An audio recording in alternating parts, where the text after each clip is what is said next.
कृष्ण का व्यक्तित्व बहुत अनूठा है। अनूठेपन की पहली बात तो ये है कि कृष्ण हुए तो अतीत में, लेकिन हैं भविष्य के।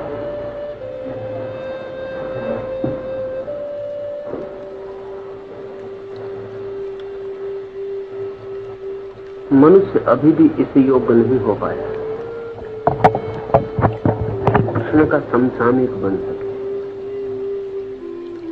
अभी भी कृष्ण मनुष्य की समझ के बाहर।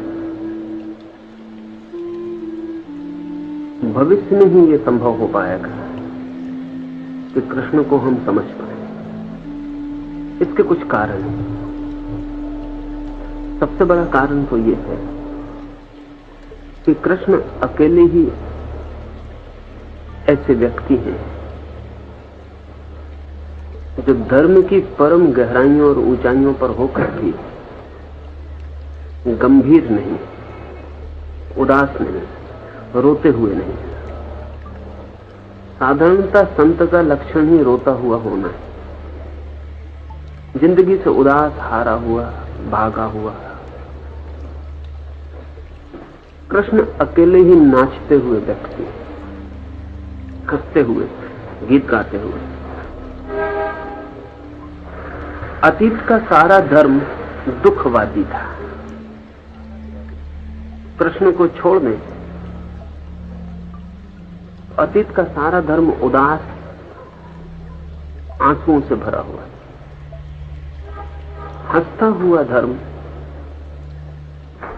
जीवन को समग्र रूप से स्वीकार करने वाला धर्म अभी पैदा होने को।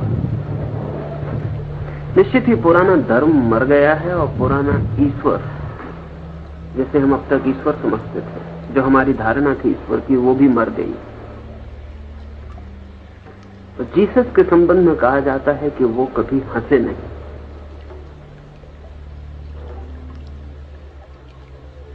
शायद जीसस का ये उदास व्यक्तित्व और सूली पर लटका हुआ उनका शरीर ही हम दुखी चित्त लोगों को बहुत आकर्षण का कारण बन गया। महावीर या बुद्ध बहुत गहरे अर्थों में इस जीवन के विरोधी हैं। कोई और जीवन है परलोक में, कोई मोक्ष है, उसके पक्षपाती। समस्त धर्मों ने दो हिस्से कर रखे थे जीवन के, एक वो जो स्वीकार योग्य है और एक वो जो इंकार के योग्य है। कृष्ण अकेले हैं जो समग्र जीवन को पूरा ही स्वीकार करते हैं। जीवन की समग्रता की स्वीकृति उनके व्यक्तित्व में फलित हुई।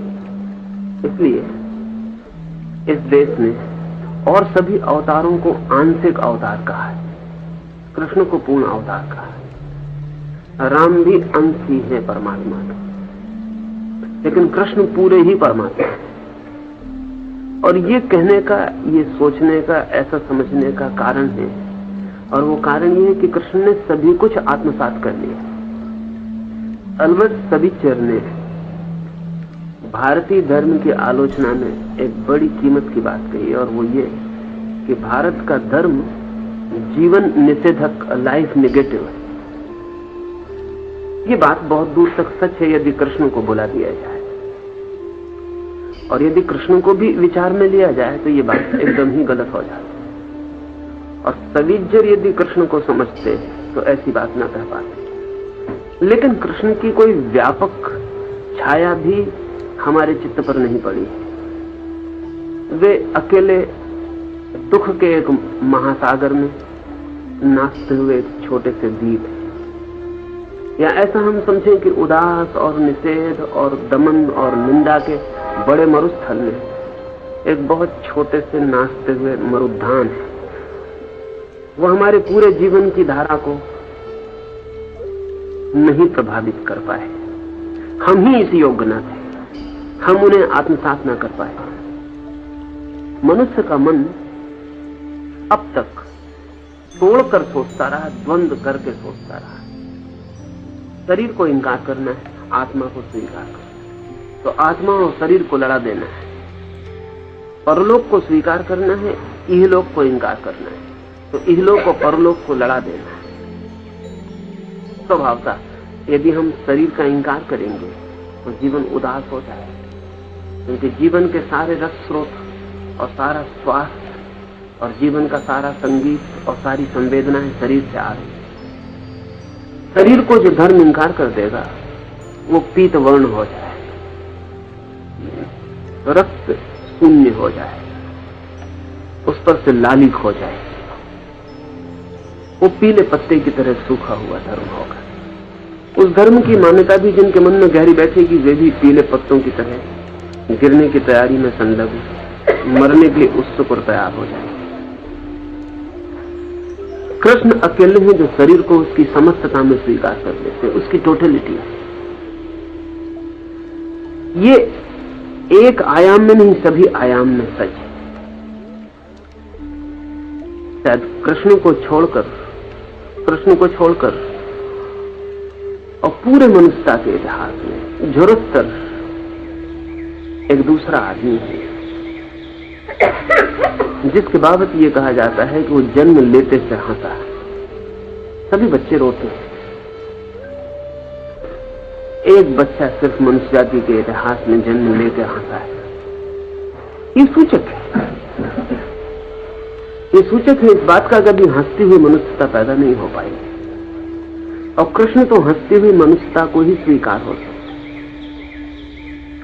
इसलिए कृष्ण का बहुत भविष्य है। फिर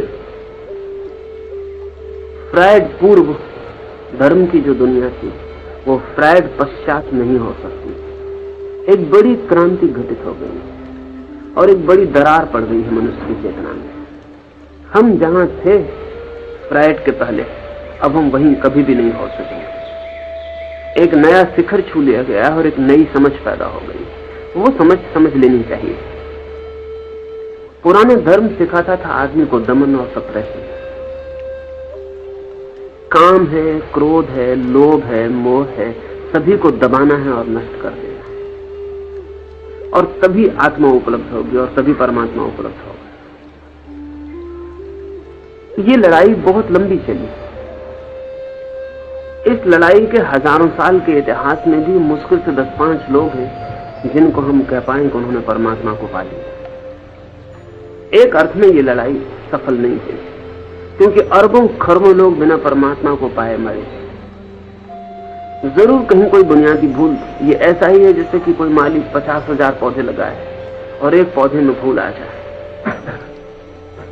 और फिर भी हम उस माली के शास्त्र को मानते चले जाएं और हम कहेंगे देखो एक पौधे में फूल आए, और हम इस बात की ख्याल ही भूल जाएं कि 50 करोड़ पौधों में अगर एक पौधे में फूल आते हैं तो ये माली की वजह से ना आए होंगे, ये माली से किसी तरह बच गया होगा पौधा, इसलिए आ गए।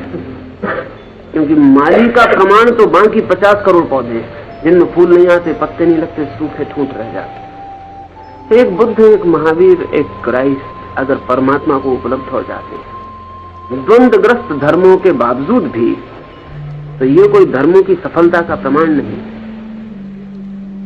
धर्मों की सफलता का प्रमाण तो तब होगा, माली तो तब सफल समझा जाएगा जब 50 करोड़ पौधों में फूल लगे और एक में ना लग पाए तो क्षमाई होगी। कहा जा सकेगा कि ये पौधे की गलती होगी, इसमें माली की गलती नहीं हो सकती। पौधा बच गया होगा माली से, इसलिए सूख गया है, इसलिए फल नहीं आ सकता। फ्रायड के साथ ही एक नई चेतना का जन्म हुआ, और वो ये कि दमन गलत है, और दमन मनुष्य को आत्महिंसा में डाल देता है। आदमी अपने से ही लड़ने लगे तो सिर्फ नष्ट हो सकता है। अगर मैं अपने बाएं और दाएं हाथ को लड़ाऊं तो न तो बायां जीतेगा न दायां जीतेगा, लेकिन मैं हार जाऊंगा। दोनों हाथ लड़ेंगे और मैं नष्ट हो जाऊंगा। तो दमन ने मनुष्य को आत्मघाती बना दिया, उसने अपनी ही हत्या अपने हाथों कर दी। कृष्ण फ्रायड के बाद जो चेतना का जन्म हुआ है, जो समझ आई है, उस समझ के लिए कृष्ण ही अकेले सार्थक मालूम पड़ता है। क्योंकि पुराने मनुष्य जाति के इतिहास में कृष्ण अकेले हैं जो दमनवादी नहीं। वे जीवन के सब रंगों को स्वीकार कर लिए। वे प्रेम से भागते नहीं, वे पुरुषों के स्त्री से पलायन नहीं करते, वे परमात्मा को अनुभव करते हुए युद्ध से विमुख नहीं होते, वे करुणा और प्रेम से भरे होते हुए भी युद्ध में लड़ने की सामर्थ्य रखते हैं। अहिंसक चित्त है उनका, फिर भी हिंसा के ठेठ दावानल में उतर जाते हैं। अमृत की स्वीकृति है उन्हें, लेकिन जहर से कोई भय भी नहीं। और सच तो यह है, जिसे भी अमृत का पता चल गया उसे जहर का भय मिट जाना चाहिए, क्योंकि ऐसा अमृत ही क्या जो जहर से फिर डरता चला जाए।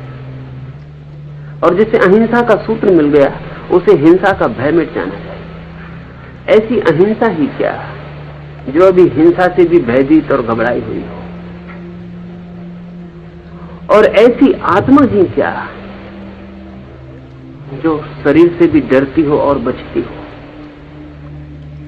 और ऐसे परमात्मा का क्या अर्थ जो सारे संसार को अपने आलिंगन में न ले सकता हो। तो कृष्ण द्वंद्व को एक साथ स्वीकार कर लेते हैं और इसलिए द्वंद्व के अतीत हो जाते हैं। ट्रांसेंडेंस जो है, अतीत जो हो जाना है, वो द्वंद्व में पड़ के कभी संभव नहीं, दोनों को एक साथ स्वीकार कर लेने से संभव है। तो भविष्य के लिए कृष्ण की बड़ी सार्थकता है, और भविष्य में कृष्ण का मूल्य निरंतर बढ़ता ही जाने को है, जबकि सबके मूल्य फीके पड़ जाएंगे और द्वंद्व भरे धर्म जबकि पीछे अंधेरे में डूब जाएंगे और इतिहास की राख उन्हें दबा देगी, तब भी कृष्ण का अंगाज चमकता हुआ रहेगा और भी निखरेगा। क्योंकि पहली दफे मनुष्य से योग होगा कि कृष्ण को समझ पाए। कृष्ण को समझना बड़ा कठिन है। आसान है ये बात समझना कि एक आदमी संसार को छोड़कर चला जाए और शांत हो जाए। कठिन है इस बात को समझना कि संसार के संघर्ष में बीच में खड़ा होकर और शांत हो। आसान है ये बात समझने कि एक आदमी विरक्त हो जाए, आसक्ति के संबंध तोड़ के भाग जाए और उसमें एक पवित्रता का जन्म हो। कठिन है ये बात समझनी कि जीवन के सारे उपद्रव के बीच, जीवन के सारे उपद्रव में अडिग, जीवन के सारे धूल धमास, कोहरे और आंधियों में खड़ा हुआ दिया हिलता ना हो, उसकी लौ कपती ना हो। कठिन है ये समझ, इसलिए कृष्ण को समझना बहुत कठिन था।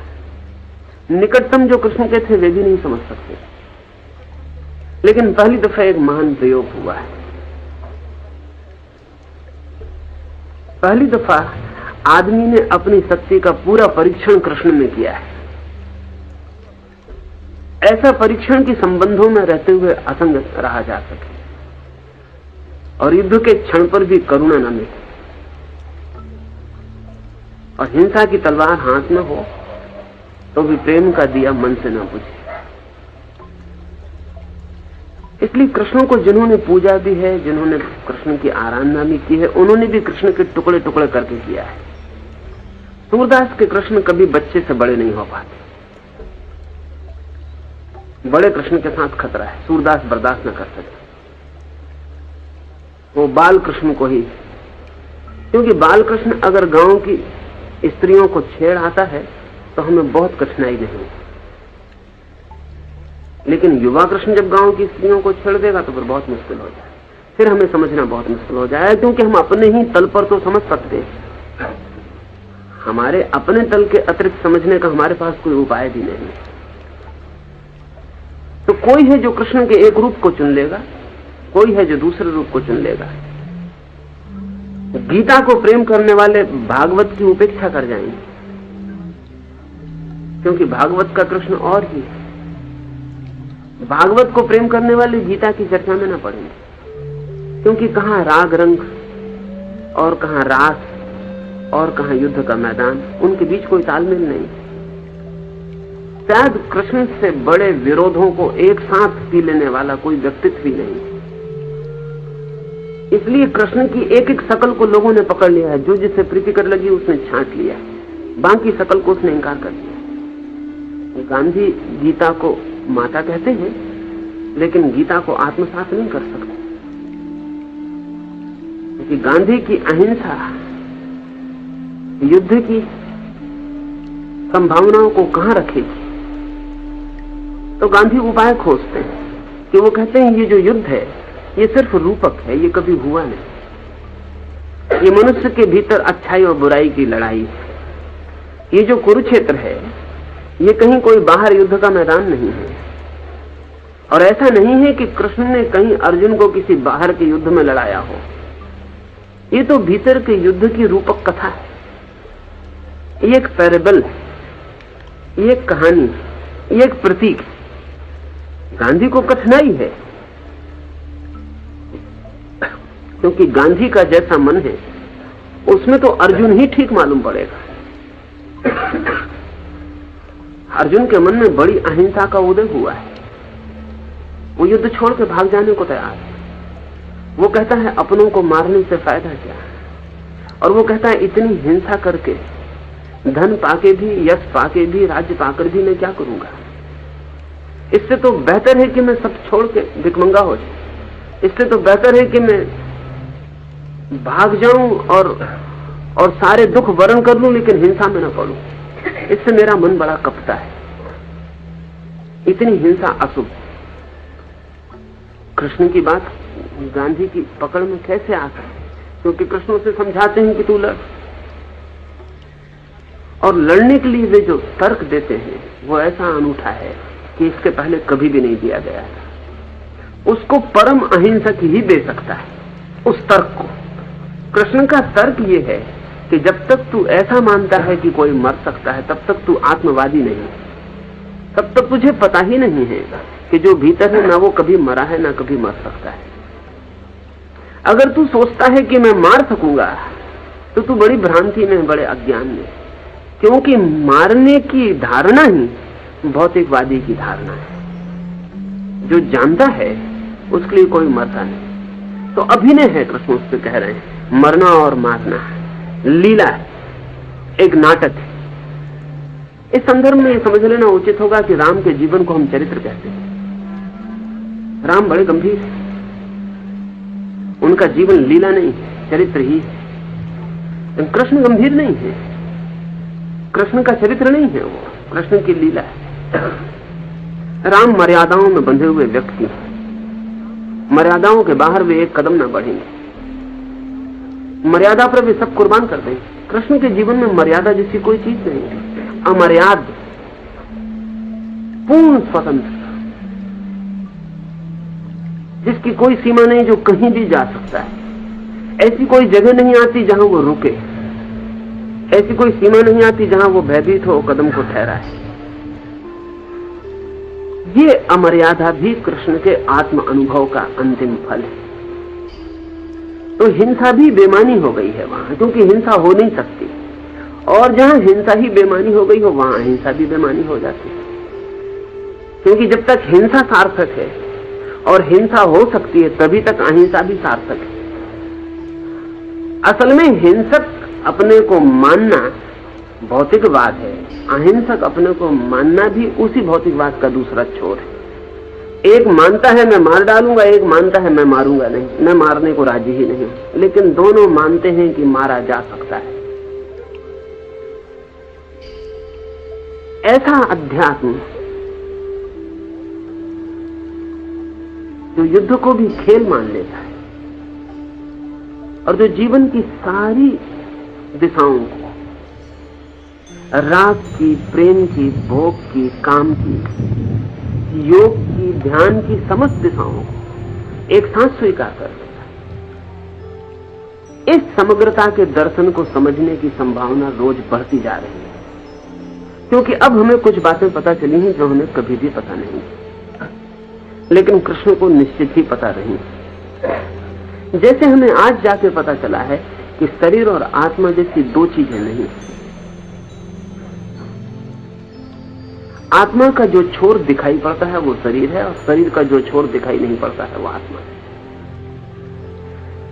परमात्मा और संसार जैसी दो चीजें नहीं है, परमात्मा और प्रकृति जैसा द्वंद्व नहीं है कहीं। परमात्मा का जो हिस्सा दृश्य हो गया है वो प्रकृति है, और जो अब भी अदृश्य है वो परमात्मा है। कहीं भी ऐसी कोई जगह नहीं जहां प्रकृति खत्म होती और परमात्मा शुरू होता है। बस प्रकृति ही लीन होते होते होते होते परमात्मा बन जाती है, परमात्मा ही प्रकट होते होते होते प्रकृति बन जाती है।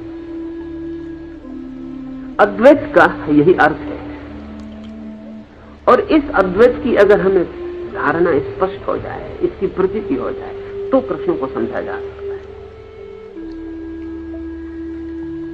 साथ ही भविष्य में और क्यों कृष्ण के मूल्य और कृष्ण की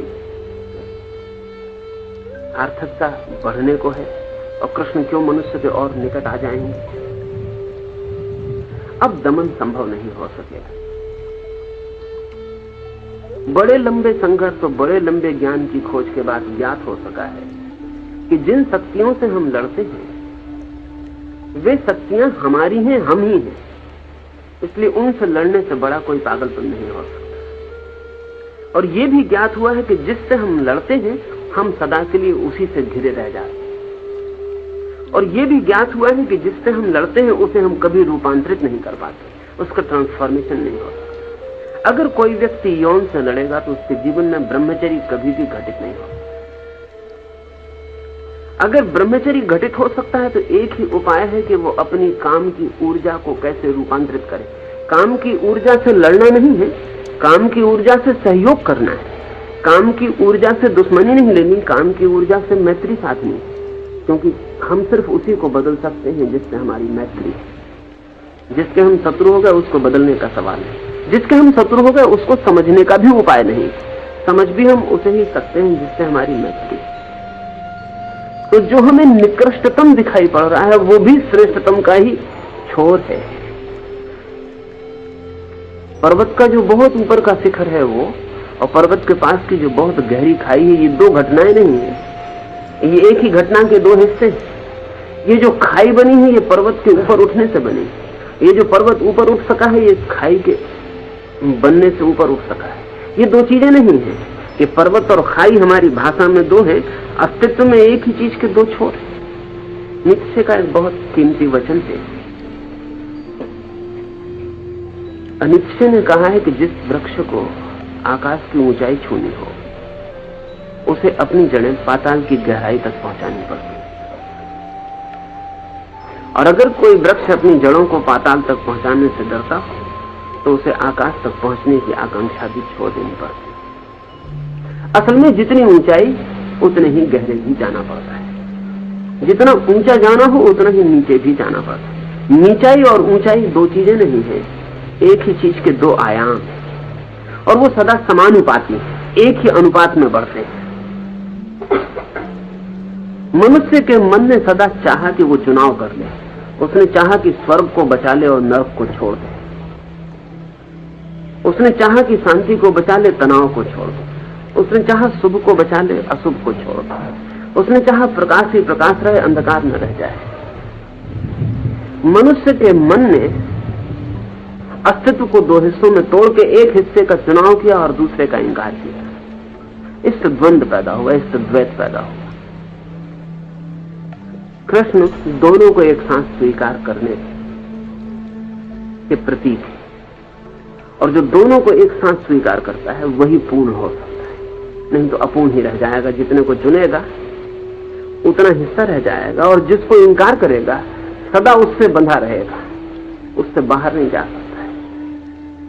जो व्यक्ति काम का दमन करेगा उसका चित्त कामुक से कामुक होता चला जाता है। इसलिए जो संस्कृति, जो धर्म काम का दमन सिखाता है वो संस्कृति कामुकता पैदा करता है।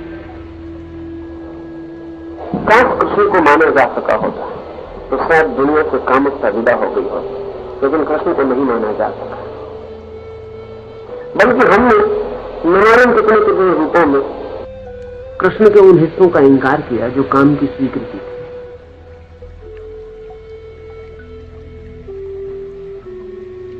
लेकिन अब यह संभव हो जाएगा क्योंकि अब हमें दिखाई पड़ना शुरू हुआ है कि काम की ऊर्जा, वो जो सेक्स एनर्जी है, वही ऊर्ध्वगमन करके ब्रह्मचर्य की उच्चतम शिखरों को छू पाती है। जीवन में किसी से भागना नहीं है और जीवन में किसी को छोड़ना नहीं है। जीवन को पूरा ही स्वीकार करके जीना है। उसको जो समग्रता से जीता है वो जीवन की पूर्णता को उपलब्ध होता है। इसलिए मैं कहता हूं कि भविष्य के संदर्भ में कृष्ण का बहुत मूल्य है। और हमारा वर्तमान रोज उस भविष्य के करीब पहुंच रहा है जहां कृष्ण की प्रतिमा निखरती जाएगी। और एक हंसता हुआ धर्म, एक नाचता हुआ धर्म जब भी निर्मित होगा तो उस धर्म की बुनियादों में कृष्ण का पत्थर जरूर रहने को है।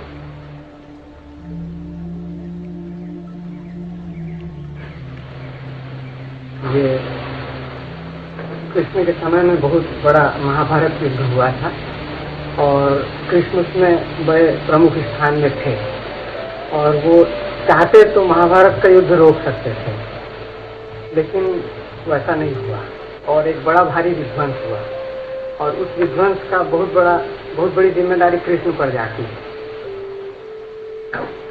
तो वो क्या ठीक बात थी या कृष्ण पर ये लांछन लग सकता है?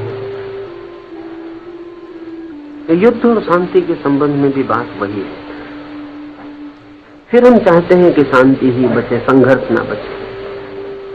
फिर हम चुनाव शुरू करते हैं और जगत जो है वो द्वंद्वों का सम्मेलन है और जगत जो है वो विरोधी स्वरों का संवेद संगीत है। जगत एक सुरा नहीं हो सकता। मैंने सुना है कि एक आदमी कोई वाद्य यंत्र बजाता था और वो तार पर एक ही जगह उंगली रख के घंटों उसी जगह को रगड़ता रहता कि घर के लोग तो परेशान हो ही गए थे, उसके पास पड़ोस के लोग भी परेशान हो गए थे और अनेक लोगों ने उससे प्रार्थना की कि हमने बहुत वाद्य बजाने वाले देखे, लेकिन सभी का हाथ सरकता है, सभी के भिन्न स्वर निकलते हैं, तुमने ये क्या राग ले रखा है? तो उस आदमी ने कहा कि वो अभी ठीक स्थान खोज रहे हैं, मैंने ठीक स्थान पा लिया है तो मैं अपने ठीक स्थान पर रुका हुआ, मुझे अब कोई खोज की जरूरत नहीं। तो हमारा मन कर सकता है कि हम एक ही स्वर चुन लें जीवन का, लेकिन एक ही स्वर सिर्फ मृत्यु में हो सकता है। जीवन विरोधी स्वरों पर ही खड़ा होगा। तुमने अगर कभी किसी मकान के दरवाजे पर आग देखा बना हो, उसमें विरोधी ईंटें दोनों तरफ से ला के हम मकान के द्वार पर अड़ा देते। विरोधी ईंटें एक दूसरे के विरोध में खड़े होने की वजह से भवन के बड़े वजन को उठा लेती हैं। कोई सोच सकता है कि ईंटें एक ही दिशा की लगा दी, फिर भवन गिरेगा, फिर भवन बनेगा। जीवन की सारी व्यवस्था विरोधी स्वरों के तनाव पर है। युद्ध भी उस तनाव का हिस्सा है और युद्ध में नुकसान ही पहुंचाए ऐसा जो सोचते हैं वो गलत सोचते, वो अधूरा देखते हैं। अगर हम मनुष्यता के विकास को समझने चले तो हमें पता चलेगा मनुष्यता के विकास का अधिकतम हिस्सा युद्धों के माध्यम से हुआ है। आज मनुष्य के पास जो कुछ है वो सब उसने प्राथमिक रूप से युद्धों में खोजा। अगर अब आज हमें दिखाई पड़ते हैं कि सारी पृथ्वी पर रास्ते फैल गए हैं तो पहली तरफ रास्ते युद्धों के लिए बने थे, फौजों को भेजने के लिए बने थे। वो दो आदमियों की मिलाने के लिए नहीं बने थे, बारात ले जाने के लिए नहीं बने थे, वो युद्धों के लिए बने थे। पहली बात, जितने भी साधन हैं, अगर आज हम बड़े मकान देख रहे हैं तो पहले बड़ा मकान नहीं बना था, बड़ा किला बना था और वो युद्ध की जरूरत है। पहली दीवार दुश्मन के खिलाफ लड़ने के लिए बनाई, फिर दीवारें बनी, फिर अब आकाश को छूते हुए मकान। आज हम सोच भी नहीं सकते कि आकाश को छूता हुआ मकान युद्ध की जरूरत है। मनुष्य के पास जितनी भी संपन्नता है और जितने भी साधन हैं और जितना भी वैज्ञानिक आविष्कार है वो सब युद्ध के माध्यम से हुआ है। असल में युद्ध ऐसे तनाव की स्थिति पैदा कर देता है, ऐसे चुनौती की कि हमारे भीतर जो सोई शक्तियां हैं उन सबको जाग के सक्रिय होना पड़ता है। शांति के क्षण में हम आलस्य में हो सकते हैं, तमस में हो सकते हैं। युद्ध हमारे राजस को उभारता है, हमारे भीतर सोई हुई शक्तियों को चुनौती के मौके पर उठना ही पड़ता है। युद्ध के क्षण में हम साधारण नहीं रह जाते, हम असाधारण हो जाते और मनुष्य का मस्तिष्क अपनी पूरी शक्ति से काम करने लगता है और युद्ध में एक छलांग लग जाती है मनुष्य की प्रतिभा की, जो कि शांति के कालों में वर्षों में सैकड़ों वर्षों में नहीं लग पाती। अनेक लोगों का ऐसा ख्याल है कि अगर कृष्ण ने महाभारत का युद्ध रोका होता तो भारत बहुत संपन्न होता, भारत के बड़े विकास की शिखर छू लिया होता। बात इससे बिल्कुल उल्टी है। अगर कृष्ण जैसे 10-5 लोग और भारत के इतिहास में हमें मिले होते और हमने एक महाभारत नहीं 10-5 महाभारत लड़े होते तो हम विकास के शिखरों पर होते। महाभारत को हुए अंदाजन 5000 से ज्यादा वर्ष हुए होंगे। 5000 वर्षों में फिर हमने कोई बड़ा युद्ध नहीं किया। बाकी हमारी लड़ाइयां बहुत दिवालिया और बैंकरप्ट है। बाकी हमारी लड़ाइयों की बड़ी कोई कीमत नहीं। वो छोटे मोटे झगड़े, उनको युद्ध कहना भी ठीक नहीं। 5000 वर्षों से हमने कोई बड़ा युद्ध नहीं लड़ा। अगर युद्ध की वजह से हानि होती है और विध्वंस होता है तो हमें तो पृथ्वी पर सबसे ज्यादा संपन्न और विकासमान होना चाहिए। लेकिन हालतें उल्टी हैं। जिन मुल्कों ने युद्ध लड़े हैं वे बहुत विकासमान और बहुत संपन्न हैं। पहले महायुद्ध के बाद लोग सोच सकते थे कि जर्मनी अब सदा के लिए टूट जाए, लेकिन दूसरे महायुद्ध में जर्मनी पहले महायुद्ध के जर्मनी से अनंत गुना शक्तिशाली होकर प्रकट हुआ, सिर्फ 20 साल के फासले पर। कोई सोच भी नहीं सकता था कि पहले महायुद्ध के बाद दूसरा महायुद्ध जर्मनी कर सकेगा। 200-400 साल तक भी कर सकेगा, इसकी भी संभावना नहीं। लेकिन 20 साल में जर्मनी अनंत गुना शक्तिशाली होकर बाहर आ गई। पहले महायुद्ध ने उसकी शक्तियों को जिस तीव्रता पर पहुंचा दिया, उस तीव्रता का उसने उपयोग कर लिया। अभी पिछले दूसरे महायुद्ध में लगता था कि अब शायद युद्ध कभी होना बहुत मुश्किल हो जाएगा, और जो दो देश सबसे ज्यादा मिटे, जर्मनी और जापान, वो दोनों के दोनों फिर संपन्न होकर खड़े हो गए। आज जापान को देखकर कोई कह सकता है कि 20 साल पहले एटम बम इसी मुल्क पर गिरा था? आज जापान को देखकर कोई नहीं कह सकता। हिंदुस्तान को देखकर जरूर हम कह सकते हैं कि यहाँ एटम बम गिरते ही रहे होंगे। हमारी दुर्दशा देख के लगता है कि यहाँ जैसे युद्ध होता ही रहा हो। महाभारत के कारण हिंदुस्तान का हित नहीं हुआ। महाभारत के छाया में हिंदुस्तान में जो शिक्षक पैदा हुए वे सब युद्ध विरोधी थे, और उन्होंने महाभारत का शोषण किया और कहा कि ऐसा युद्ध और ऐसी हिंसा नहीं, अब युद्ध करना नहीं, अब हिंसा करनी, अब लड़ना ही नहीं। महाभारत के पीछे कृष्ण की क्षमता के व्यक्तियों की श्रृंखला नहीं हम पैदा कर पाए। अन्यथा महाभारत में जिस ऊंचाई को हमारे देश की चेतना की लहर ने छुआ था, हम हर बार उससे ज्यादा ऊंचाई की लहर को छू सकते थे, और शायद आज हम पृथ्वी पर सबसे ज्यादा संपन्न और सबसे ज्यादा विकसित समाज होते। ये भी सोचने जैसा है कि महाभारत जैसा युद्ध विपन्न समाजों में घटित नहीं होता। युद्ध के घटने के लिए भी संपन्न होना जरूरी है, और संपन्नता के लिए भी युद्ध का घटना जरूरी है। असल में वो चुनौती के क्षण है।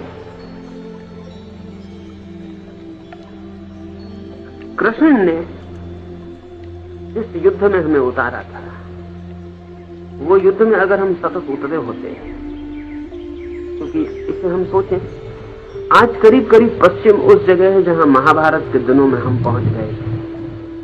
आज जितने अस्त्र शस्त्रों की बात है, करीब करीब वे सभी अस्त्र शस्त्र किसी न किसी रूप में महाभारत में प्रयोग किए गए थे।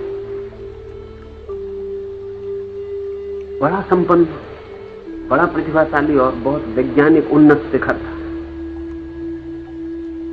उस युद्ध से कुछ हानि नहीं हो गई। उस युद्ध के बाद जो निराशा का क्षण हमें पकड़ा, उस निराशा के क्षण का दुरुपयोग हुआ। उस निराशा के क्षण को पश्चिम में भी पकड़ा है, कुछ को पश्चिम भी भयभीत हो गया है। और पश्चिम का अगर पतन होगा तो वो पश्चिम में जो शांतिवादी है उसकी वजह से होगा। अगर पश्चिम ने शांतिवादी की बात मान ली तो पश्चिम पतित हो जाए। वो वहीं पहुंच जाएगा जहां जैसे महाभारत के बाद हम पहुंचे। हिंदुस्तान ने शांतिवादी की बात मान ली, इसलिए 5000 वर्ष का लंबा चक्कर चला। इसे थोड़ा सोचना जरूरी है कृष्ण युद्धवादी नहीं है, लेकिन युद्ध को भी जीवन के खेल का हिस्सा मानते हैं। युद्ध खोर नहीं, किसी को मिटाने की कोई आकांक्षा नहीं, किसी को दुख देने का कोई ख्याल नहीं। युद्ध ना हो इसके सारे उपाय उन्होंने कर लिए थे, लेकिन जीवन की और सत्य की और धर्म की कीमत पर युद्ध को बचाने के लिए वे राजी न थे। आखिर किसी भी चीज के बचाने की एक सीमा है। आखिर युद्ध को भी तो हम इसलिए नहीं करना चाहते कि जीवन को कोई नुकसान न पहुंचे। लेकिन अगर युद्ध के न होने से जीवन को नुकसान पहुंचा जा रहा हो तो फिर क्या अर्थ रह जाएगा? आखिर शांतिवादी यही तो कहता है कि युद्ध न हो, कहीं शांति खंडित न हो जाए। लेकिन अगर युद्ध के न होने से ही शांति खंडित हो रही हो तो फिर एक निर्णायक युद्ध की सामर्थ्य चाहिए। तो कृष्ण असल में युद्धखोर या युद्धवादी नहीं है, लेकिन युद्ध से भयभीत और युद्ध से भागे हुए पलायनवादी भी नहीं। कृष्ण कहते हैं कि युद्ध ना हो तो ठीक, लेकिन युद्ध होना ही हो तो भागना ठीक नहीं। और अगर युद्ध होना ही हो और ऐसा क्षण आ जाए कि मनुष्य के मंगल के लिए और मनुष्य के हित के लिए युद्ध अनिवार्य हो जाए, तो इस अनिवार्य युद्ध को फिर आनंद से स्वीकार करना है। फिर इसे बोझ की तरह ढोना भी ठीक नहीं, क्योंकि जो बोझ की तरह युद्ध में जाएगा उसकी हार सुनिश्चित है।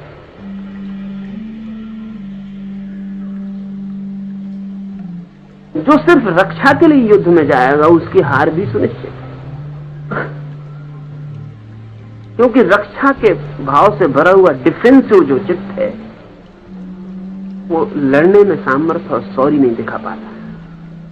वो सिर्फ बचाव के उपाय करता रहता और सिकुड़ता जाता है। तो कृष्ण लड़ने को भी आनंद बनाने को कहते हैं, दूसरे को दुख पहुंचाने का सवाल नहीं। लेकिन जिंदगी में चुनाव सदा अनुपात के हैं, शुभ फलित होगा या अशुभ। जरूरी नहीं कि युद्ध से अशुभ ही फलित हो, कभी न युद्ध करने से अशुभ फलित हो सकता है। अब ये देश हमारा 1000 साल तक गुलाम रहा,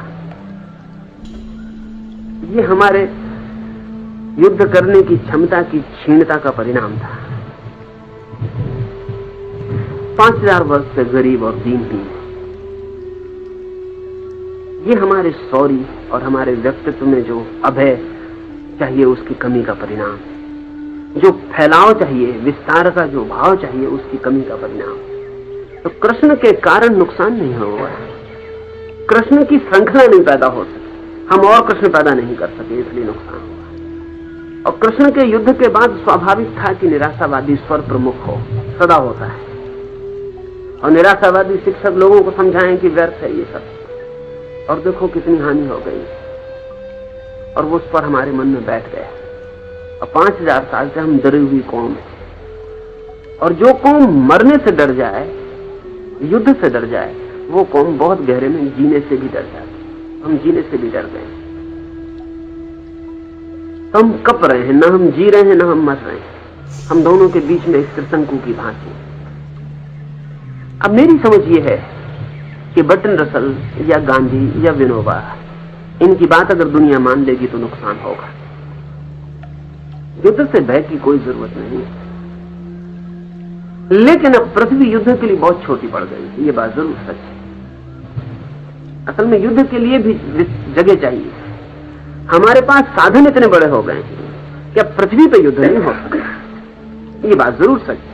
लेकिन ये इसलिए सच नहीं कि शांतिवादी की बात भय के कारण मानने योग्य है, ये इसलिए सत्य है कि अब हमारे पास साधन बड़े हैं, पृथ्वी छोटी है। अब पृथ्वी पर युद्ध बिल्कुल बेमानी है। अब युद्ध की शक्ल बदलेगी, अब युद्ध का विस्तार और बढ़ेगा। चांद तारों पर, मंगल पर, ग्रहों उपग्रहों पर कहीं युद्ध शुरू होगा। वैज्ञानिकों का अंदाज है कि अंदाजन 50 करोड़ ग्रह होने चाहिए सारे जगत में जिन पर जीवन होगा, कम से कम। तो आज जो भयभीत हो गया है कि हाइड्रोजन बम मत बनाओ और एटम बम मत बनाओ, अगर इसके भयभीत आदमी की बात को मान लिया गया तो इस जगत के विस्तार पर जो अभियान हो सकता है, जो यात्रा हो सकती है, वो नहीं हो सकती। और पृथ्वी जरूर उस जगह पहुंच गई जहां युद्ध बेमानी है, लेकिन ये इसलिए नहीं हुआ है, ये भी समझने जैसी बात है। युद्ध आज अर्थहीन हो गया इसलिए नहीं कि शांतिवादी की बात समझ में आ गई, युद्ध इसलिए अर्थहीन हो गया कि युद्ध के विज्ञान का पूरा विकास हो गया, टोटल वार का विकास हो गया। युद्ध इतना समग्र हो गया है अब कि पृथ्वी पर लड़ना बिल्कुल बेमानी है, क्योंकि युद्ध का तभी तक कोई अर्थ है जब कोई जीतता हो और कोई हारता हो। अब जो युद्ध है उसमें कोई जीतेगा नहीं, कोई हारेगा नहीं, उसमें दोनों एक साथ मर जाएंगे। अब युद्ध का पृथ्वी पे कोई मतलब नहीं है, और मैं मानता हूं कि इसी वजह से पृथ्वी अब एक हो जाएगी। अब एक ग्लोबल विलेज से ज्यादा उसकी हालत नहीं है, एक छोटा सा गांव जमीन हो गई, शायद गांव से भी छोटी। दो गांवों के बीच यात्रा में जितना समय लगता था, आज पूरी पृथ्वी का चक्कर लगाने में उतना समय नहीं लगता। तो पृथ्वी इतनी छोटी हो गई है कि अब युद्ध पृथ्वी पर बेमानी, और पृथ्वी पर अगर युद्ध होता है तो वो नासमझ बात होगी। इसका यह मतलब नहीं कि युद्ध न हो, इसका यह मतलब भी नहीं कि युद्ध नहीं होंगे, युद्ध तो होते रहेंगे, लेकिन अब नई भूमियों पर होंगे, नए यात्राएं होंगी उनकी और नए अभियान होंगे। युद्ध बंद नहीं हुआ इतने समझाने वालों के बाद भी, वो बंद नहीं हो सकता, वो जीवन का हिस्सा है। अब ये बड़े मजे की बात है कि युद्ध से क्या क्या पैदा हुआ। अगर हम बहुत गौर से देखें तो हमारे सारे सहयोग की, कोऑपरेशन की सारी व्यवस्था युद्ध के लिए पैदा हुई। कोऑपरेशन फॉर कॉन्फ्लिक्ट, सारा सहयोग संघर्ष के लिए। अगर जमीन पर युद्ध न हो तो कोई कोऑपरेशन, कोई सहयोग भी नहीं हो।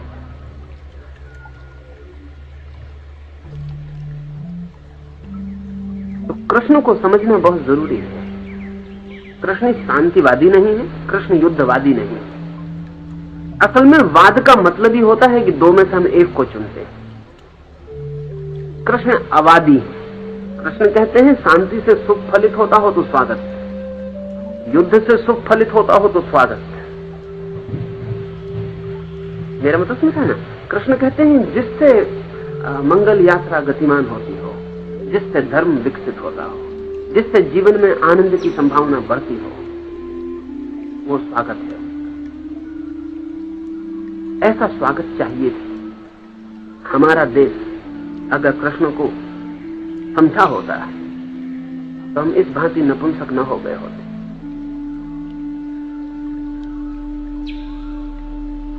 हमने बहुत अच्छी अच्छी बातों के पीछे बहुत बहुत न मालूम कैसी कुरूपताएं छिपा रखी।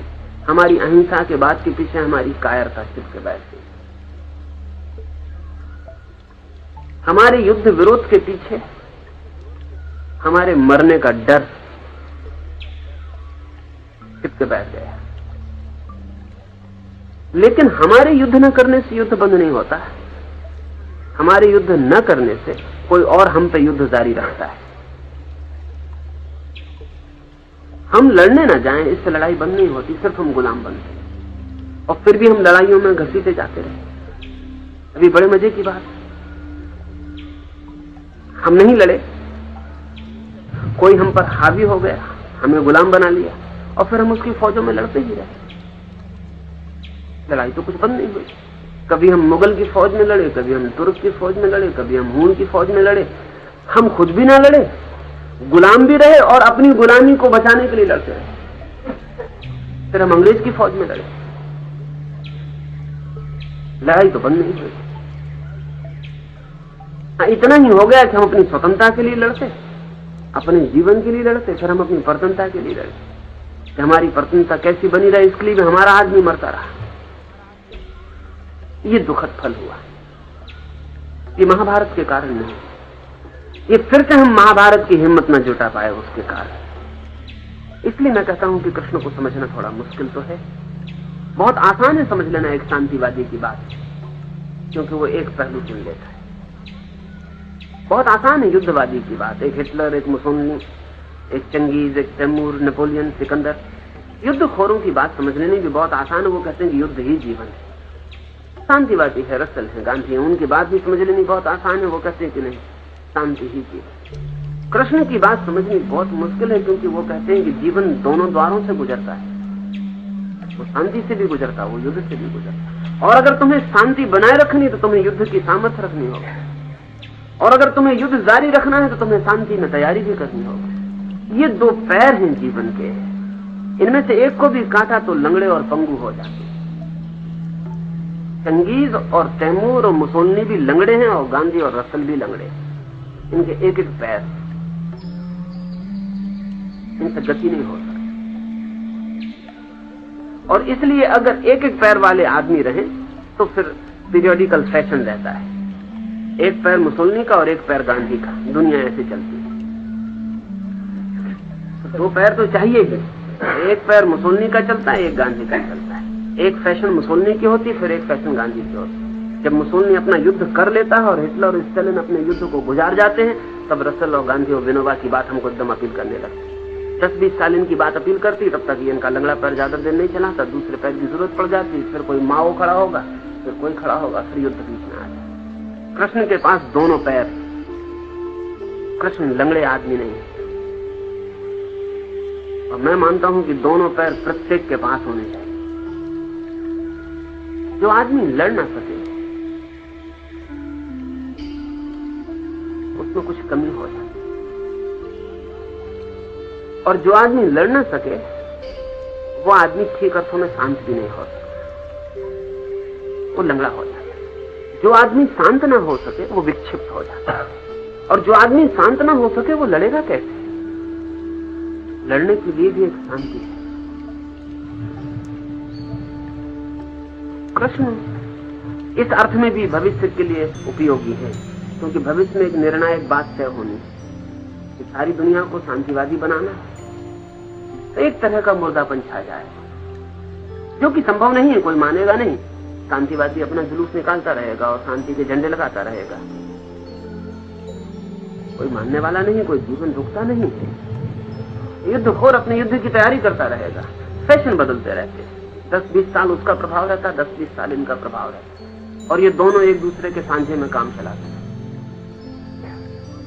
कृष्ण की बात समग्र जीवन की है, और अगर हमारी समझ में आ जाए तो न तो शांति को छोड़ने की जरूरत है, न युद्ध को छोड़ने की जरूरत है। युद्ध के तल रोज बदलते जाएंगे निश्चित ही, क्योंकि कृष्ण कोई चंगेज नहीं है, किसी की हत्या करने के लिए, किसी को दुख देने की उनकी कोई आतुरता नहीं, लेकिन युद्ध के तल बदलते जाएंगे। अब हम देखें कि युद्ध कितने प्रकार से तल बदलता है। अगर आदमी आदमी से न लड़े तो सब आदमी मिलकर प्रकृति से लड़ना शुरू कर। अभी जरा सोचने जैसी बात कि जिन कौमों में युद्ध चलते रहे उन्हीं कौमों में विज्ञान भी विकसित हुआ, क्योंकि लड़ने की क्षमता है उन्हें। वो आदमी से भी लड़ते हैं तो फिर वक्त मिलता है तो प्रकृति से भी लड़ ले, लेकिन हमारी कौम ने महाभारत के बाद प्रकृति से भी कोई लड़ाई नहीं लड़ी, बाढ़ से भी नहीं लड़े, आंधी से भी नहीं लड़े, पहाड़ से भी नहीं लड़े, प्रकृति के किसी तत्व से भी नहीं लड़े। इसलिए विज्ञान विकसित नहीं हो सका, क्योंकि वो तो प्रकृति से लड़ेंगे तो विकसित होगा। आदमी लड़ता रहे तो आज जमीन की प्रकृति से लड़ेगा, तो जमीन के राज खोज लेगा, कल वो चांदारों की प्रकृति से लड़ेगा, उसका अभियान रुकेगा। इसलिए ध्यान रहे कि जो समाज युद्ध में डूबे और उभरे, वही समाज चांद पर भी अपने आदमी को उतार पाए। हम नहीं उतार पाए, शांतिवादी नहीं उतार पाया। और चांद आज नहीं कल युद्ध के अर्थ में बड़ा कीमती, जिसके हाथ में चांद होगा उसके हाथ में पृथ्वी होगी, क्योंकि आने वाले युद्ध की मिसाइल्स जिसके हाथ में चांद पर लग जाएंगी, पृथ्वी उसके हाथ में होगी। इसलिए अब झगड़ा पृथ्वी से हट गया है। अब ये तो सब जिसको कंची प्ले फाइट्स है, वियतनाम है या कंबोडिया है या कुछ और है, हिंदुस्तान पाकिस्तान है, सब कोई लड़ाई झगड़े नहीं, ये सिर्फ नासमझों के चित्त को उलझा रखने की तरकीब है कि वो यहाँ उलझे रहेंगे। असली लड़ाई अब दूसरे तल पर शुरू हो गई। चांद पर जाने की दौड़ का बहुत गहरा अर्थ दूसरा ही है। वो अर्थ यह है कि जिसके हाथ में कल चांद होगा उसको पृथ्वी पर कोई चुनौती देने का उपाय नहीं रहेगा। उसके एटम और उसके हाइड्रोजन बम की तोपें चांद से पृथ्वी की तरफ लगी होंगी। एक एक मुल्क के ऊपर उड़ के बम गिराने की जरूरत न रह जाएगी। मुल्क अपने आप बम की तोप के सामने आते रहते हैं 24 घंटे, वो घूमती रहती है पृथ्वी पर, पूरे वक्त सामने आते रहते हैं अपने आप। तो अलग अलग किसी मुल्क पर जाके एटम को गिराने की जरूरत नहीं। तो इसलिए इतनी दौड़ थी और इतना खर्च करके कोई 1 अरब 80 करोड़ डॉलर खर्च हुआ एक आदमी को चांद पर उतार। ये कोई खेल नहीं था, इसमें कुछ कारण थे और कौन पहले उतार देता है वो जरूरी था। ये दौड़ वैसी है जैसे एक दिन दौड़ आज से कोई 300 साल पहले यूरोप से एशिया की तरफ लग गई और सारे जहाज एशिया की तरफ भागे जा रहे थे, पुर्तगीज भी और स्पेनिश भी और अंग्रेज भी और सब फ्रेंच भी और जर्मन भी, सब भागे जा रहे थे। 300 साल पहले जैसे एशिया की जमीन पर कब्जा करना जरूरी हो गया था विस्तारवादी के लिए, विकास के लिए, अब वो बेमानी हो गया, अब कोई मतलब नहीं। एशिया के लोग समझ रहे हैं कि हमारी स्वतंत्रता की लड़ाई ने हमको आजाद किया है। जरा इसमें आधी ही सच्चाई, आधी सच्चाई तो दूसरी है और वो ये है कि अब एशिया की जमीन पर कब्जा करने का कोई मतलब नहीं रह गया, अब बात खत्म हो गई, वो दौर खत्म हो गया। अब तो कहीं लड़ाई और दूसरी जमीन पर कब्जा करने की, अब वहां दृष्टि और जगह चली गई, अब वहां दौड़, कल जानदारों को और दूर तक दौड़ हो जाएगी। शक्ति का एक अभियान है जीवन, उस अभियान में जो मुर्दानगी को पकड़ लेते हैं वो धीरे धीरे नष्ट हो जाते।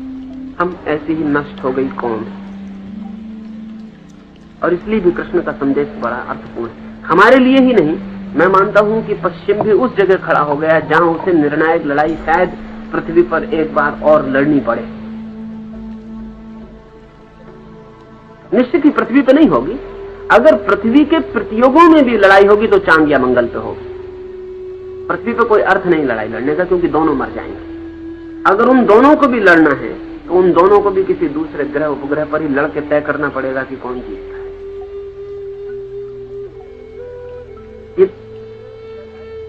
इस निर्णायक लड़ाई में भी क्या होगा, शायद हालतें फिर वैसी खड़ी हो गई जैसी महाभारत के समय। महाभारत के समय भी 2 वर्ग थे। एक वर्ग था जो निपट भौतिकवादी था, जिसकी पूरी दृष्टि शरीर के अतिरिक्त किसी को स्वीकार नहीं है, जिसकी दृष्टि भोग के अतिरिक्त किसी तरह के योग के लिए कोई क्षमता न रखती। आत्मा का होना न होने की बात, जिंदगी थी भोग लूट खसोट, जिंदगी शरीर से और शरीर की इंद्रियों के बाहर कोई अर्थ न रखती थी। एक वर्ग, उसी वर्ग के खिलाफ वो संघर्ष हुआ था। कृष्ण को उस संघर्ष को करवाना पड़ा था, जरूरी हो गया था कि शुभ की शक्तियां कमजोर और नपुंसक सिद्ध न हो, वो अशुभ की शक्तियों के सामने खड़ी हो। आज फिर करीब करीब हालत वैसी हो गई है और हो जाएगी 20 साल के भीतर। एक तरफ भौतिकवाद मटेरियलिज्म अपनी पूरी ताकत के साथ खड़ा हो जाएगा और दूसरी तरफ फिर कमजोर ताकतें होंगी शुभ की। शुभ में एक बुनियादी कमजोरी है, वो लड़ने से हटना चाहता है।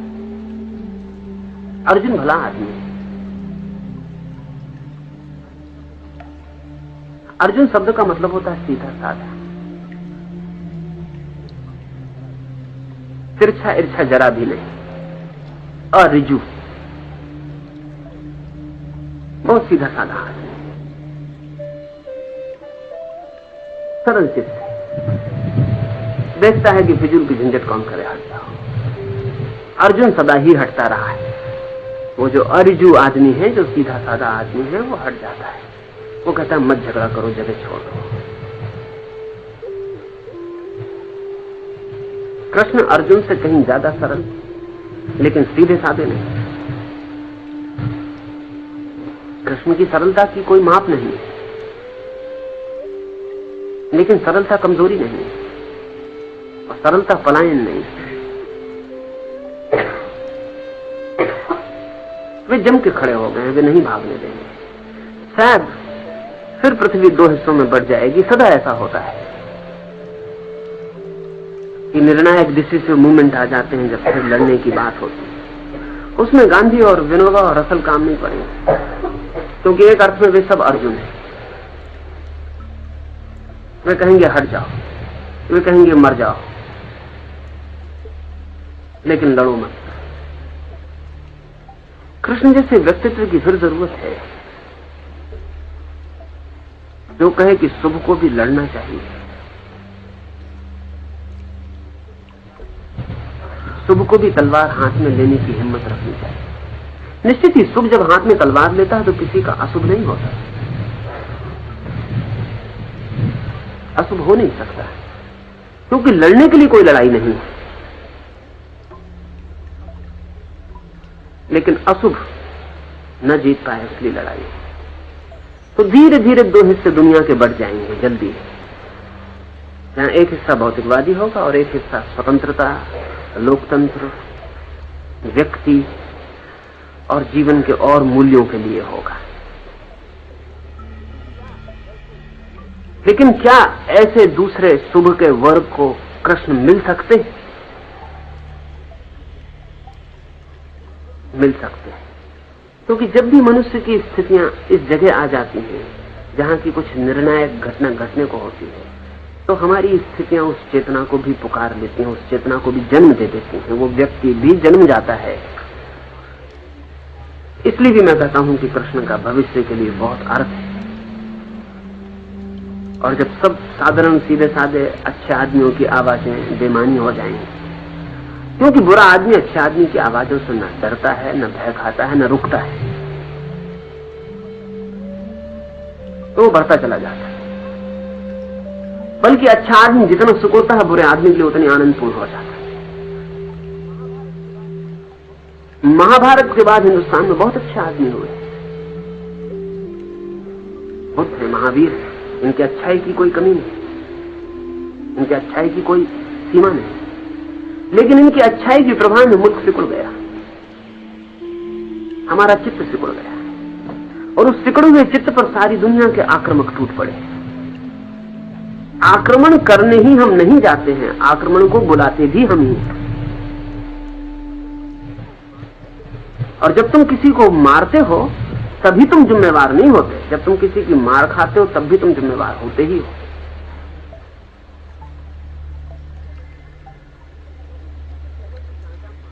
क्योंकि किसी के चेहरे पे चांटा मारना भी एक कृत्य है जिसमें 50% तुम जिम्मेवार हो, 50% वो आदमी जिम्मेवार है जिसने चांटे को निमंत्रित किया, कहा, पैसिविटी दिखाई, स्वीकार किया, बुलाया कि मारो। अगर तुम पर कोई चांटा मारता है तो 50% तुम भी जिम्मेवार होते, तुम बुलाते। अच्छे आदमियों की एक लंबी कतार ने, निपट अच्छे आदमियों की एक लंबी कतार ने इस मुल्क के मन को सिकोड़ दिया, और हमने बुलाया, आमंत्रण किया कि आओ। हमारा आमंत्रण मान के बहुत लोग आए, उन्होंने हमें वर्षों तक गुलाम रखा, दबाया, परेशान किया, अपनी मौत से वो चले भी गए। लेकिन हम अभी भी, हमारी मनोदशा संकोच की है, हम फिर किसी को बुला सकते हैं। अगर कल माओ प्रवेश कर जाए इस मुल्क में, उसके लिए जिम्मेदार अकेला माओ नहीं होगा। लेनिन ने बहुत वर्षों पहले एक भविष्यवाणी की थी कि मॉस्को से कम्युनिज्म पेकिंग और कलकत्ता होता हुआ लंदन पहुंचेगा। ये भविष्यवाणी बड़ी सही मालूम पड़ती। पेकिंग तो पहुंच गया, कलकत्ते में उसकी पगध्वनि सुनाई पड़ने लगी, लंदन ज्यादा दूर नहीं।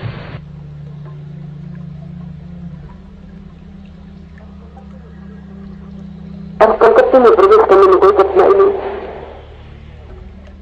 क्योंकि भारत का मन जो है वो सिकुड़ा हुआ है, वो जो आ जाएगा उसको स्वीकार करके दब जाएगा। इस देश को तो बहुत उसके पर पुनर्विचार करना ही है।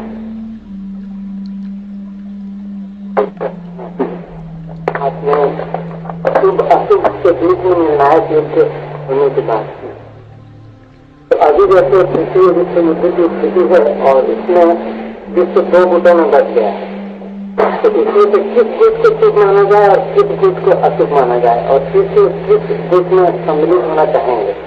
और दोनों गुट जो अभी है उसमें से आध्यात्मिक गुट नहीं सकते। असल में जब भी ऐसे संकट का क्षण होता है, जबकि निर्णय करना हो कि कौन शुभ है कौन अशुभ है, तो सदा ही कठिनाई होती। उस दिन भी आसान नहीं थी बात, क्योंकि दुर्योधन ही नहीं था उस तरफ भीष्म भी थे, उस तरफ अच्छे लोग भी थे, और कृष्ण ही नहीं थे, अर्जुन ही नहीं थे, इस तरफ भी बुरे लोग थे।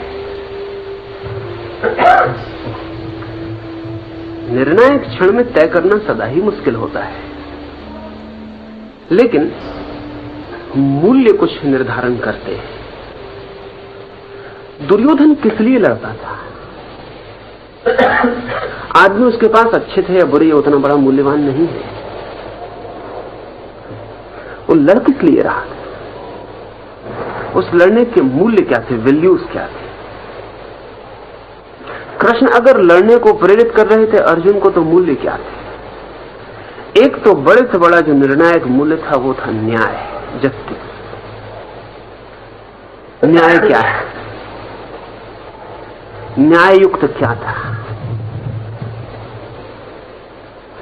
तो आज फिर हमें निर्णय करना पड़े कि न्याय युक्त क्या है, न्याय क्या है।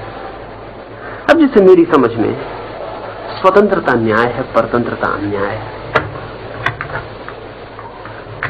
तो जो ग्रुप, जो वर्ग, जो गुट मनुष्य को किसी तरह की परतंत्रता में ढकेलता हो, वो अन्याय का पक्ष है। उस तरफ अच्छे आदमी भी हो सकते हैं, क्योंकि अच्छे आदमी भी जरूरी नहीं कि बहुत दूरदृष्टा हो, कंफ्यूज्ड होते हैं।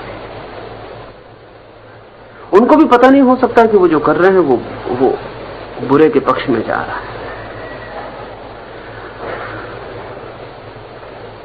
स्वतंत्रता बहुत ही कसौटी की बात है कि मनुष्य की स्वतंत्रता जिस बात से बढ़ती हो, ऐसा समाज, ऐसा जगत चाहिए। जिस बात से स्वतंत्रता कम होती हो, ऐसा समाज और ऐसा जगत नहीं चाहिए। स्वभावतः जो लोग परतंत्रता भी लाना चाहें, वे भी परतंत्रता शब्द का उपयोग नहीं करेंगे, क्योंकि उस शब्द का तो कोई उपयोग सुन के ही हट जाएगा। वे भी ऐसे शब्द खोजेंगे जिनसे परतंत्रता आती हो, लेकिन परतंत्रता का भाव न पता चलता हो। ऐसा एक नया शब्द समानता है, इक्वालिटी। ये शब्द बहुत चालाकी से भरा हुआ है, और कुछ लोग हैं जो स्वतंत्रता को एक तरफ काट के समानता की गुहार पर हैं। वो कहते हैं समानता चाहिए। वे ये भी कहते हैं कि समानता के बिना स्वतंत्रता कैसे हो सकती है। ये कहते हैं प्राथमिक चीज समानता है, और वे ये भी कहते हैं कि समानता के बिना स्वतंत्रता कैसे हो सकती है।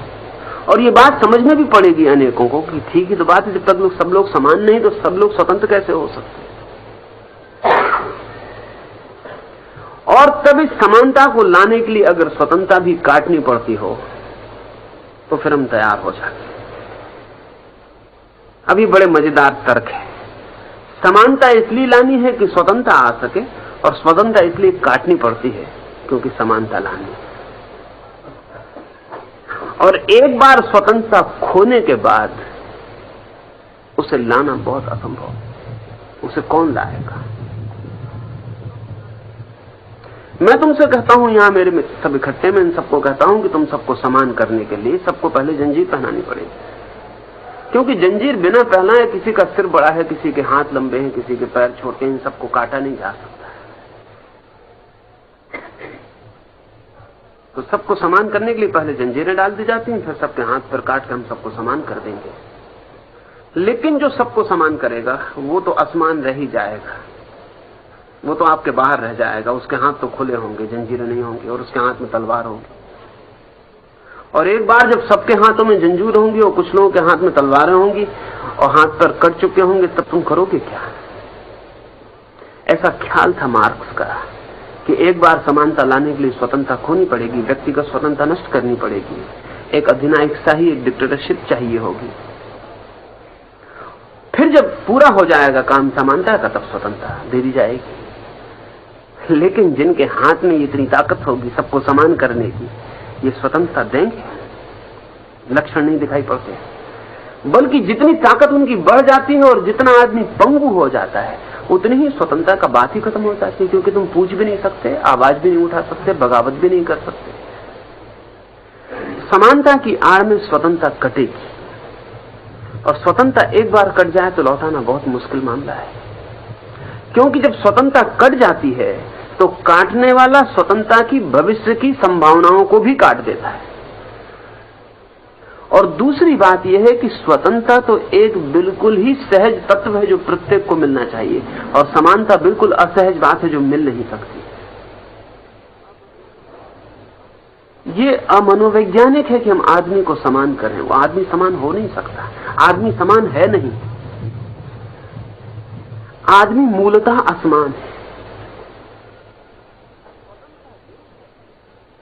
स्वतंत्रता जरूर चाहिए, और इतनी स्वतंत्रता चाहिए कि प्रत्येक व्यक्ति जो हो सकता है वो हो सके, उसे उसका पूरा मौका चाहिए। तो मेरी दृष्टि में स्वतंत्रता का पक्ष कृष्ण का पक्ष है, समानता का नहीं हो सकता। स्वतंत्रता हो तो धीरे धीरे असमानता कम हो सकती है। ध्यान रहे, मैं कह रहा हूं असमानता कम हो सकती है, ये नहीं कह रहा हूं कि समानता आ सकती है। स्वतंत्रता रहे तो असमानता धीरे धीरे कम हो सकती है, लेकिन समानता अगर जबरदस्ती थोप दी जाए तो स्वतंत्रता कम होती चली जाए। जबरदस्ती थोपी गई कोई भी चीज परतंत्रता का ही पर्याय है, तो मूल्य चुनने पड़ेंगे। व्यक्ति का मूल्य कीमती है। सदा से ही जो अशुभ है वो व्यक्ति को मूल्य नहीं देना चाहता, क्योंकि व्यक्ति ही विद्रोह का तत्व है। इसलिए अशुभ की शक्तियां समूह को मानती हैं, व्यक्ति को नहीं मानती। और ये भी जान के तुम हैरान होगे कि अगर तुम्हें कोई अशुभ कार्य करना हो तो व्यक्ति से करवाना बहुत मुश्किल है, समूह से करवाना सदा आसान है। एक अकेले हिंदू से मस्जिद में आग लगवानी बहुत मुश्किल है, हिंदुओं की भीड़ से लगवानी बहुत आसान है। एक अकेले मुसलमान से एक हिंदू बच्चे की छाती में छुरा घुसवाना बहुत कठिन है, लेकिन मुसलमान की भीड़ से बिल्कुल आसान है। असल में जितनी बड़ी भीड़ होती है आत्मा उतनी कम हो जाती है, क्योंकि आत्मा के होने का जो तत्व है वो व्यक्तिगत दायित्व है, इंडिविजुअल रिस्पॉन्सिबिलिटी है। जब मैं तुम्हारी छाती में छुरा भोंकता हूं तो मेरा अंतःकरण कहता है कि क्या कर रहे हो, लेकिन जब मैं सिर्फ एक भीड़ के साथ चलता हूं और आग लगती है तो मैं सिर्फ भीड़ का एक हिस्सा होता हूं। मेरा अंतःकरण कभी भी नहीं कहता तुम क्या कर रहे हो, मैं कहता हूं लोग कर रहे हैं, हिंदू कर रहे हैं, मैं तो सिर्फ साथ हूं। और कल मुझे कभी व्यक्तिगत रूप से जिम्मेदार नहीं ठहराया जा सकता। अशुभ जो है वो सदा ही समूह को आकर्षित करना चाहता है, अशुभ जो है वो भीड़ पर निर्भर करता है, और अशुभ चाहता है कि व्यक्ति मिट जाए, भीड़ रह जाए। शुभ व्यक्ति को स्वीकार करता है और चाहता है भीड़ धीरे धीरे खत्म हो जाए, व्यक्ति रह जाए। व्यक्ति रहेंगे तो संबंध रहेंगे, लेकिन वो भीड़ नहीं होगी, वो समाज होगा। अब इसे भी थोड़ा समझ लेने जैसा है, जहां व्यक्ति हो वहीं समाज हो सकता है, और जहां व्यक्ति की सत्ता कम हो जाए वहां सिर्फ भीड़ होती, समाज नहीं होता। समाज और भीड़ में इतना ही फर्क है। व्यक्तियों के अंतर संबंध का नाम समाज, लेकिन व्यक्ति होने चाहिए। मैं स्वतंत्र रूप से तुमसे स्वतंत्र व्यक्ति के साथ जब संबंधित होता हूं तो समाज बनता है।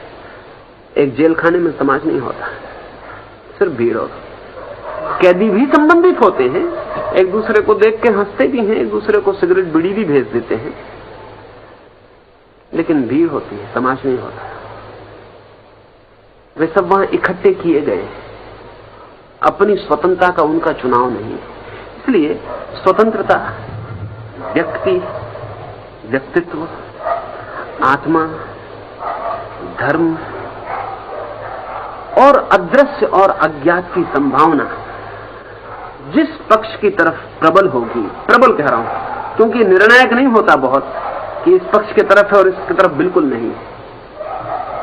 राम और रावण लड़ते हो तब भी पक्का नहीं होता, बहुत साफ नहीं होता, क्योंकि रावण में भी थोड़ा राम तो होता ही, और राम में भी थोड़ा रावण तो होता ही, कौरव में भी थोड़ा पांडव तो होता ही है, पांडव में भी थोड़ा कौरव होता ही है। ऐसा अच्छे से अच्छा आदमी नहीं है पृथ्वी पर जिसमें बुरा थोड़ा सा ना हो, और ऐसा बुरा आदमी भी नहीं खोजा जा सकता जिसमें थोड़ा सा अच्छा ना हो। इसलिए सवाल सदा अनुपात का और प्रबलता का है। स्वतंत्रता, व्यक्ति, आत्मा, धर्म, ये मूल्य है जिनकी तरफ शुभ की चेतना साथ होगी।